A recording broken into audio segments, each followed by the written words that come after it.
Moharan is the first letters of the words Morenu ve'Rabenu, Rabbi Nachman, our teacher, our great rabbi, Rabbi Nachman of Breslev.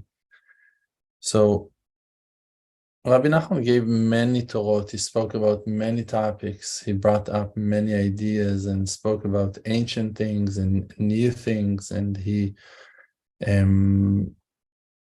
went deep into Chassidut and into all that Avodat Hashem in spirituality, and not only just being strict with following Torah mitzvot. He was also into finding your own connection and talking about Hitbodedut. While he was talking about Torah and about those great teachings, he was also bringing his own colors, like he was bringing his own perspective on things.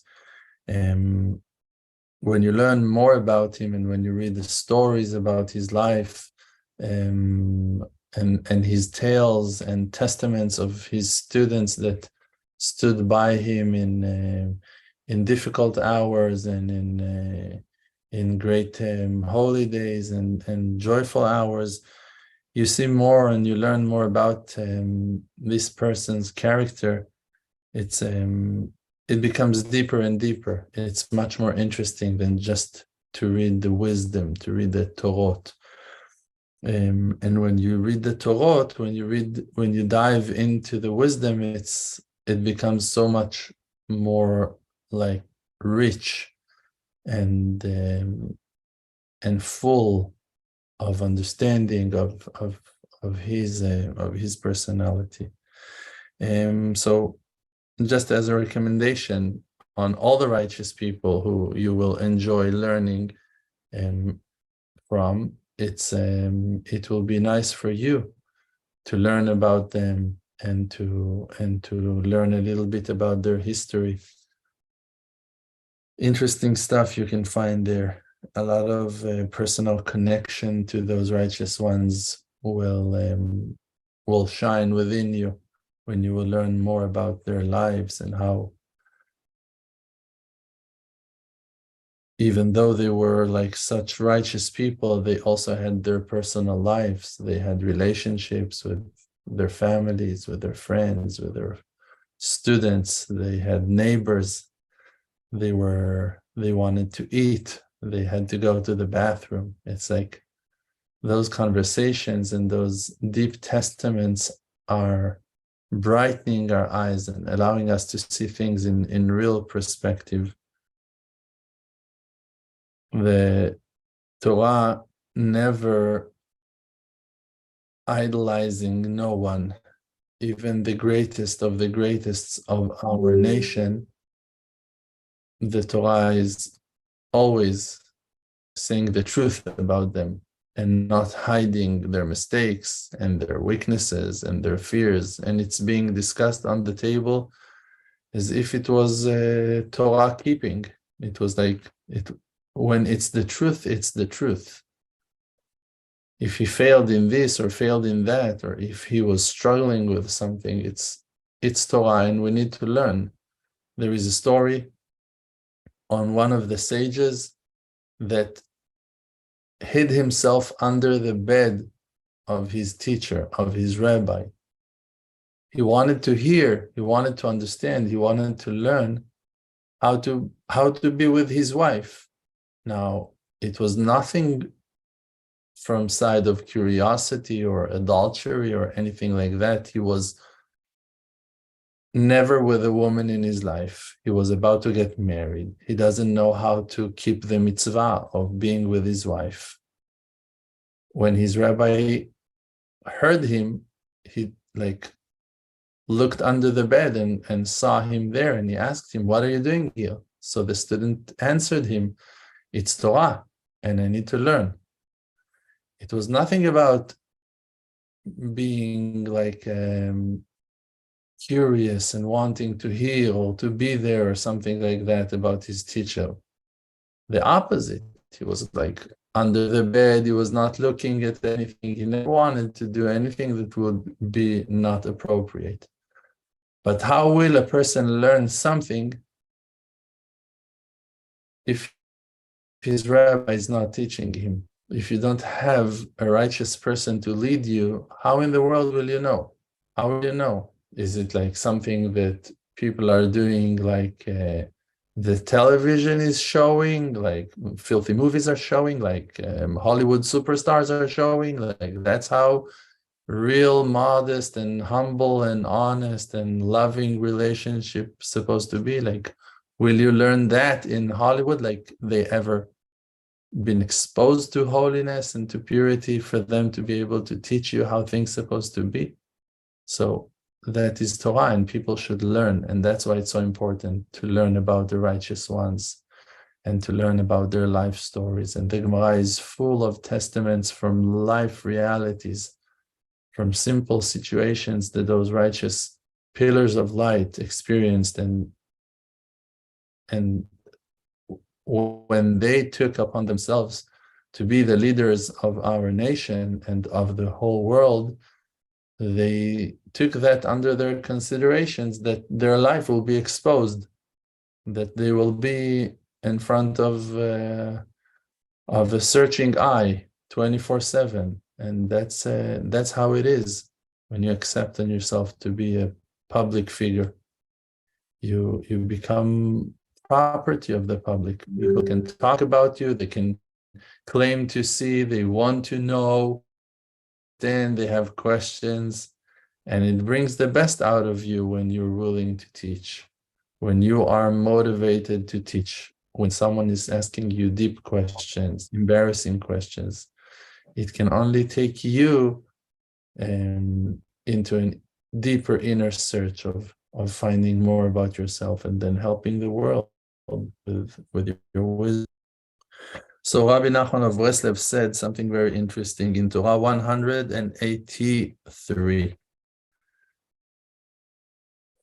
that the righteous people of each generation are sitting in circle. Now you're going to ask yourself, what?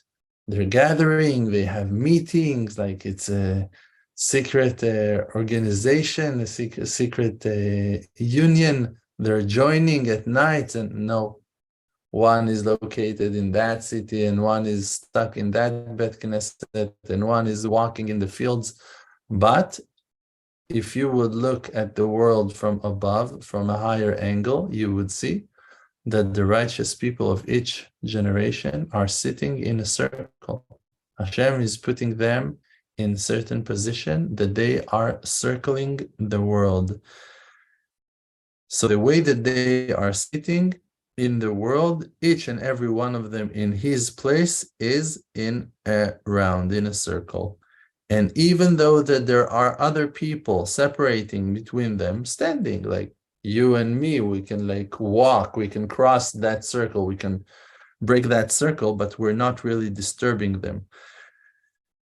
There can be people, other people standing between them that are stopping and so-called ruining the order of the circle. But you should know that those people who are standing over there between or among the righteous ones, they are in an aspect of people who are not belong to the settlement, to the shuv. Like, those people are not settled. Those people are not considered people in that way, in that aspect. Not that they're not important, but they are not. It's like the righteous people will talk in a different frequency, on a different vibe, and then the words of ours, simple people that will talk, it's not going to disturb. They're on a different radio channel, so our speeches will not disturb their speech. They sit in a certain layer and talking in a circle, and even though that we're going to walk in and out from their circle, we're not going to disturb them, because we're not from the same settlement. We're not from the same level, same floor. So they're not considered to bother, to stop.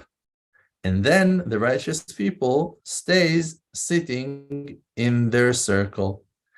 And HaKadosh Baruch Hu, the maker of the universe, is on top of them.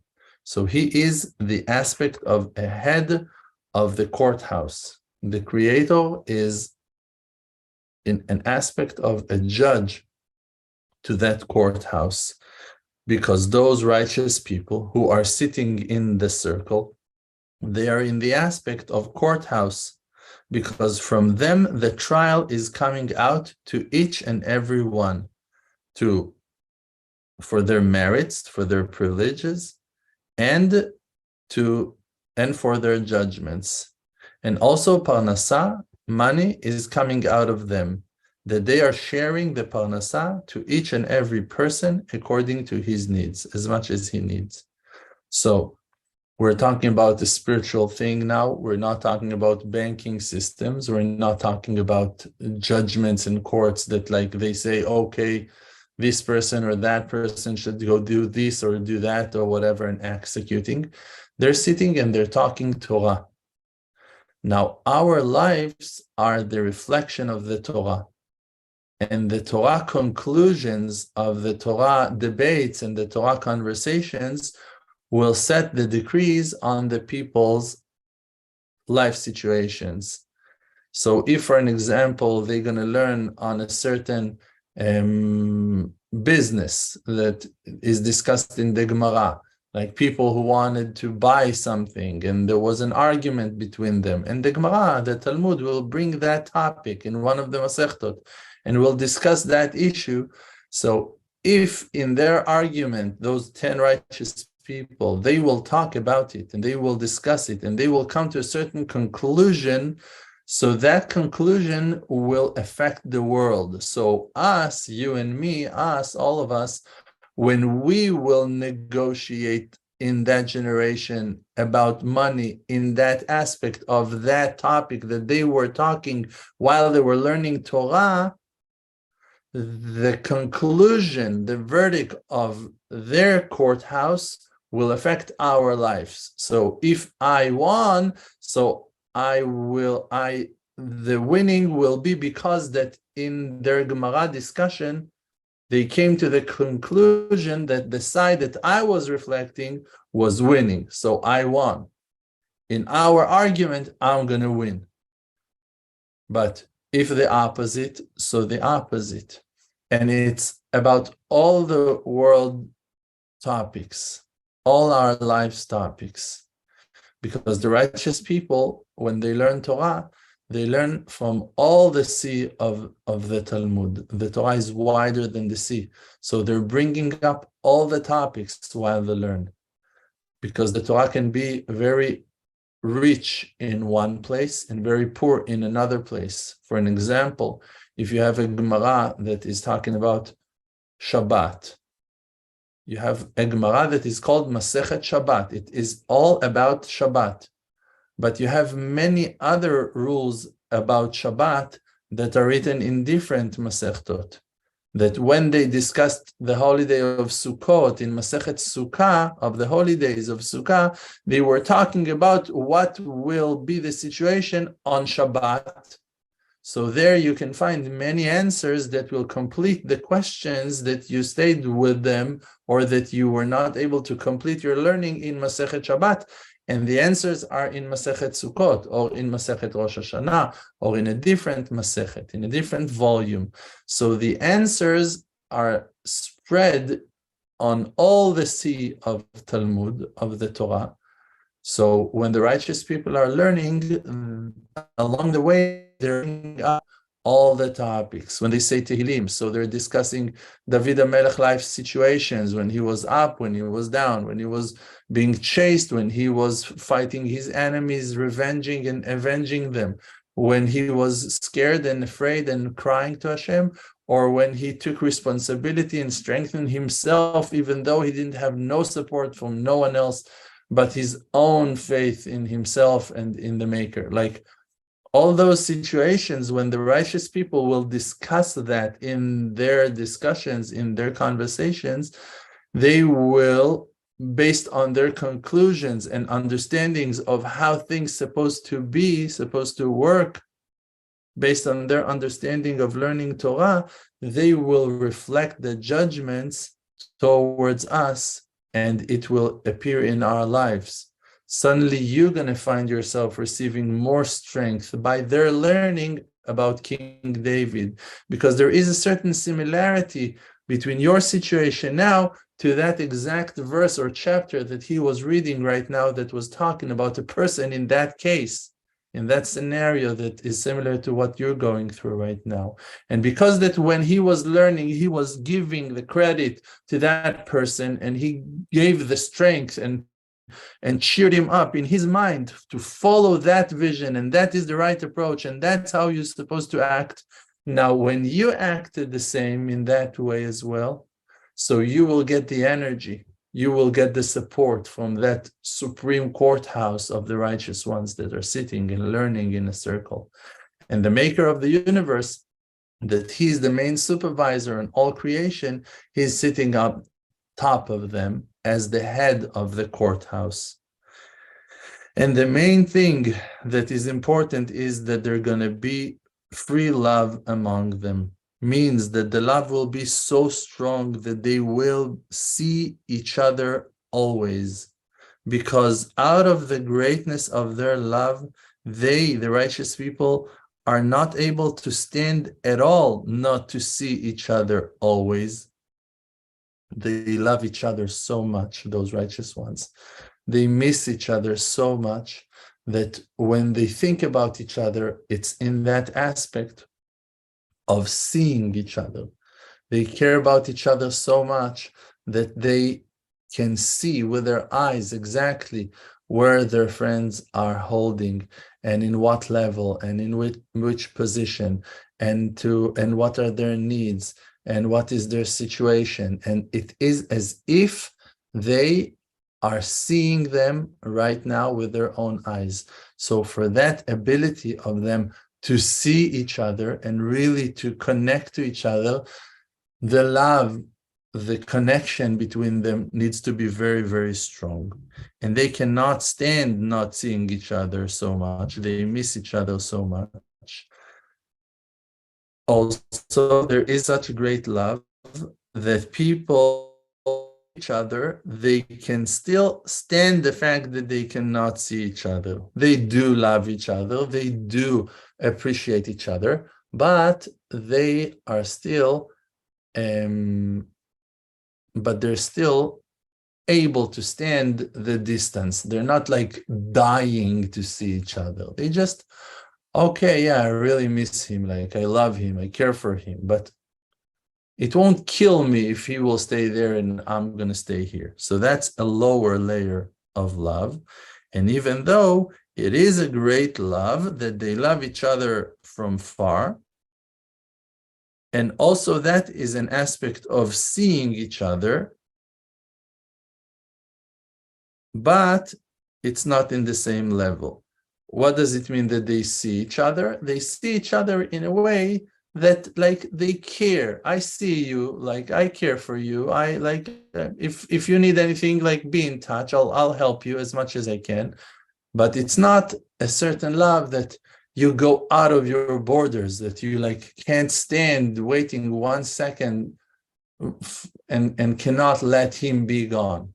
When a person finding himself, I think that this is a very big rebuke for us to understand how far we are from those high levels.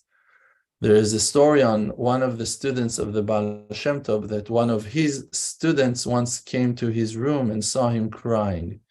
And he asked him, Rabbi, why are you crying? So he said, how can it be? I'm crying for that. How can it be that I received eyes from the eyes of Hashem?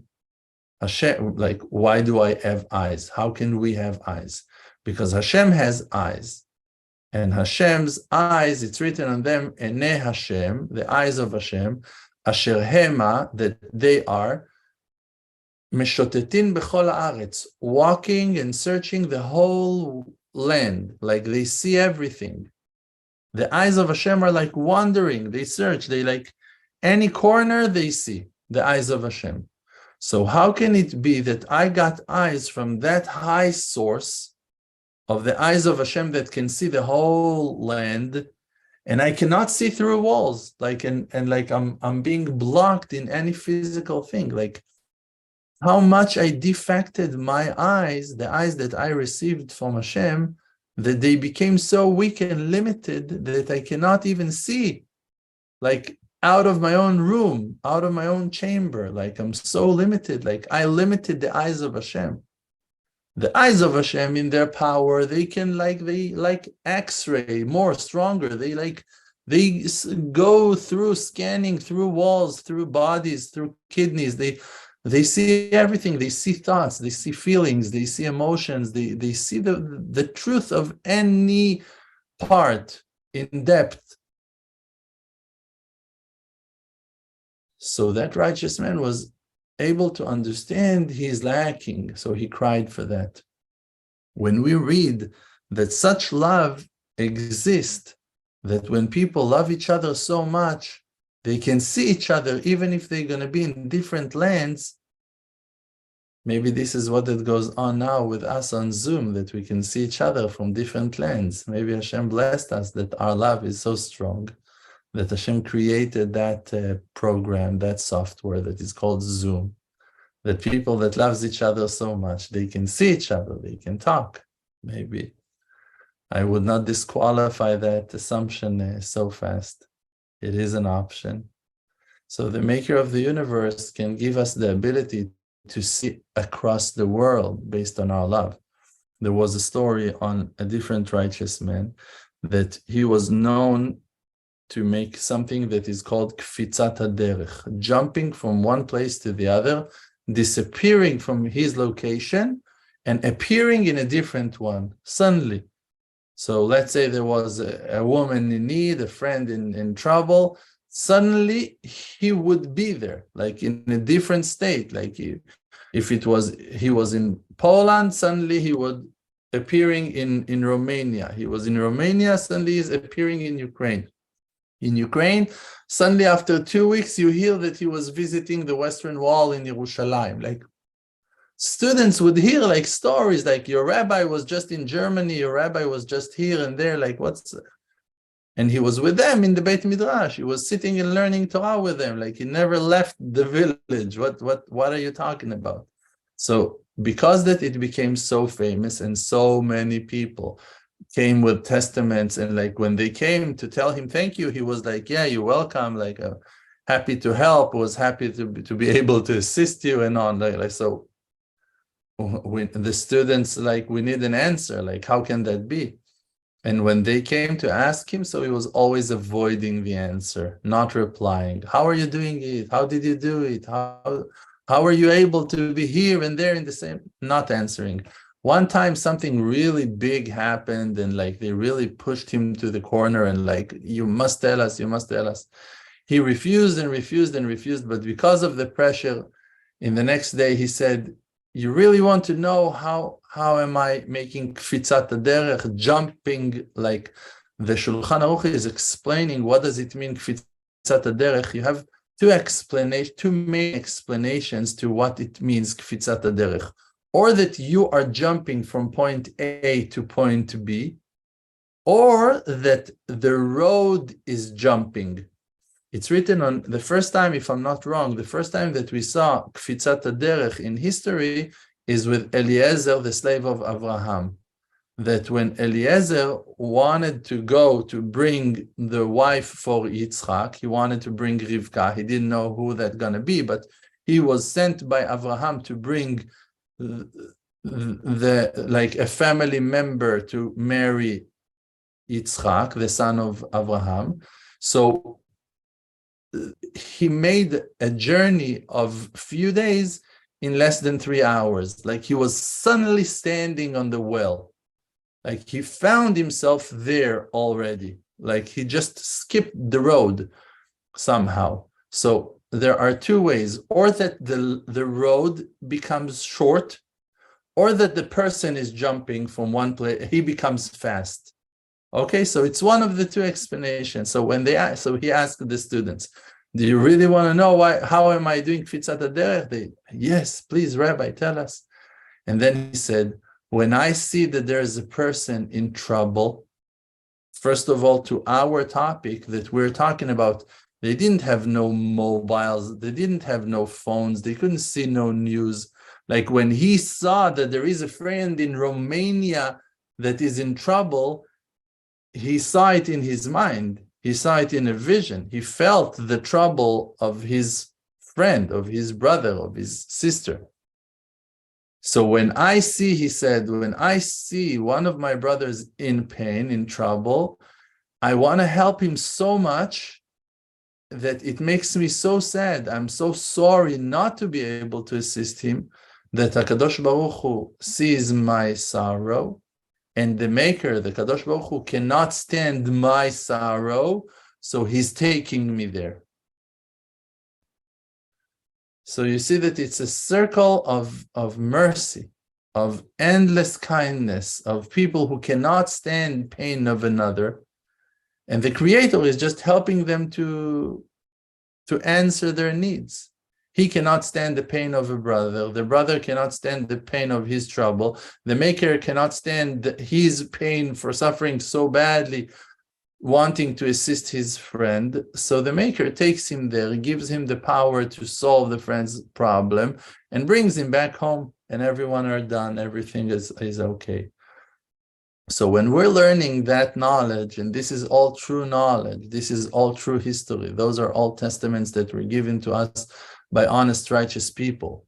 It's not like the crazy testaments on the leader of that religion and that nation that was riding on a flaming horse, and because that he jumped through Yerushalayim, so now Yerushalayim belongs to them. It's like we're not following this craziness. We're not talking about people who like never sinned and was born from a virgin, that were never conceived by a man. Like we don't live in the fairy tales. We don't have fairies and dragons in the history of our tales.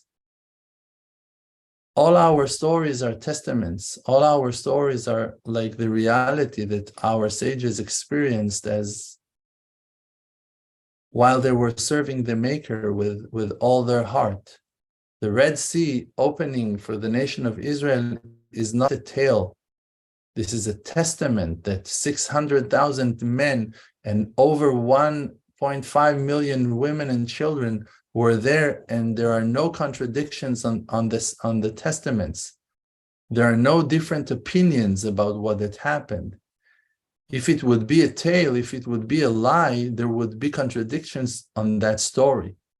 But even the Christians and even the civilized Muslims are all accepting the First Testament, like the Torah, for granted. Like no one is arguing about it.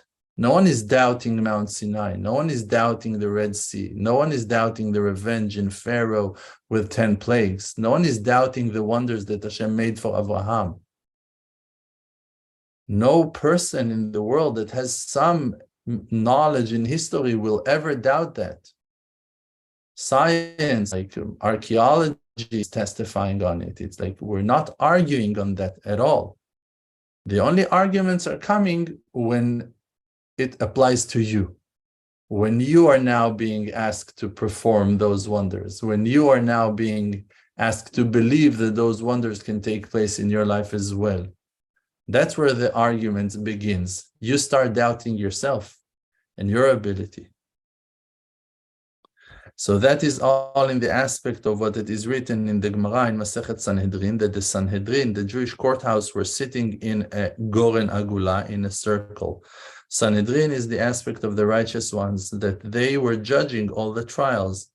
And also, Goren Agula, it's like a barn. They were sitting in a barn. They were sitting in a round room, like a barn.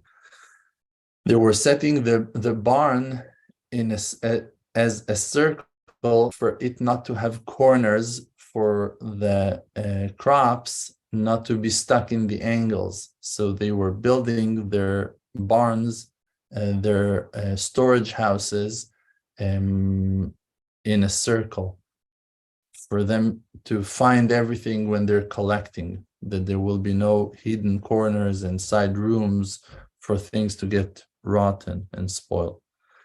So that is the aspect that is reflecting the fact that those righteous people are also decreeing on the financials, because they were sitting in that round storage house, that the crops are coming out of there. And all of that is for one and only reason, that they will see each other, as you can see each other in the best way when you sit in a circle. When you sit in diagonal or in a square, you cannot see the people who are in the corners. The opposite corners are very hard for you to see.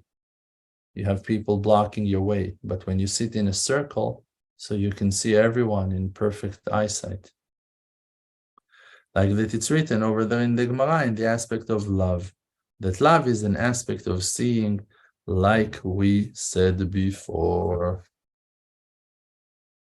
Thank you, Gvirotai Verabotai. I'm very thankful for your friendship. Thank you for joining me and us, the wonderful Emunah Circle. Thank you. Tonight is Monday. Tomorrow is Tuesday. We have a great podcast. We're going to talk about modern technology and other very interesting, controversial topics. You're more than welcome to search the rest of our content online, emuna.com, our website, Rav Dror, on all social media outlets and pages. We have amazing products in our store, and everyone are more than welcome to sign up for our Hitbodedut course. I think that it's very precious. I think that it's very helpful for every individual to learn more about how to communicate and talk with Hashem, how really to develop a connection that is based on communication and conversation. I don't know if there is a stronger way to connect yourself in our days, in this generation, to the Maker, except for through Hitbodedut. So it was great seeing you. Thank you for joining us, and Bezat Hashem, see you all tomorrow.